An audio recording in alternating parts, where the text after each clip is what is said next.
So today's video we are bringing the salon home. I've actually been wearing these drugstore kind of press-on nails for a little while now, but I thought I would do a little quick tutorial video with you guys in regards to wearing these Kiss Bare But Better nails. So on the box is all the details on the back. They do say that they're actually able to be glued on for up to 7-day wear.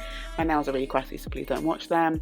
But basically in the box you get the nails that come, you also get a glue.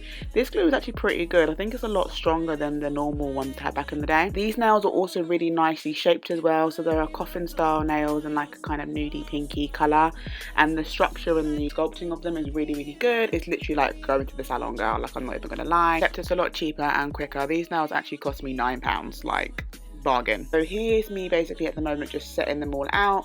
You kind of want them to sit really snug on your nail, not be too big, not be too small. I'm literally just testing them out and seeing which one works for me. If you do it a couple of times, you start to realize and recognize what numbers like your numbers. This is probably like my third pack that I've recently bought. First time I went with them was back on my birthday because I didn't get the opportunity to get my nails done then, and then the second time I bought them was around Christmas because again, like, I didn't have the time to be sitting in a nail salon to get my nails done. And then I thought I would try these ones out because I had my eye on them because of the colour and actually the shape. So I thought, let me go ahead and actually do a little YouTube video for you guys. It will be a little bit of a trial and error when it comes to matching them up, because you may find that you have more than one number that fits, which is great, so that if you do lose any nails along the way, you know you've got some spares and some backups in there. But you're just ultimately wanting to go for the one that's like the best fit overall. Once you pretty much have made sure that you've got all the nails measured out, you want to put the spares away because you never know, you might need them.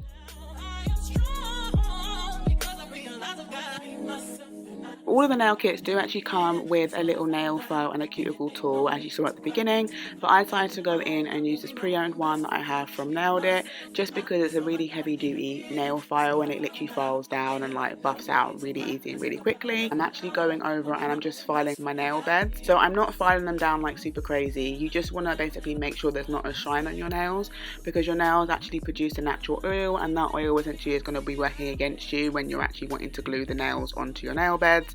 So it needs to have a little bit of resistance there. So once they're all filed down, I essentially just wash my hands to get rid of that residue of the like nail dust, and then now is the fun part. We're going to start gluing on each of the nails, and these press on nails, again, like I will say, they've really improved. They literally do give you that salon quality. Previous sets that I've had on before, they've lasted me anywhere from like 2 to 3, maybe even like 4 weeks at a time. I might have the odd nail that might like ping off, but generally most of them do not bud, and if they are pinging off, it's literally because I've like tapped it on something heavy. Apply like a little bit of glue in the middle and then spread it around the whole of your nail bed, and then you want to press the nail down and hold it for about 10 seconds, and then voila, like it's done. I got a little bit of glue on my hands, but literally look at these nails. They literally look like I went to go get them at the nail salon. Just filing the tops of them just to make sure there's nothing going on up there and that they're straight. I love a coffin where it's like super skinny at the top and just kind of delicate looking, but yeah, love these nails.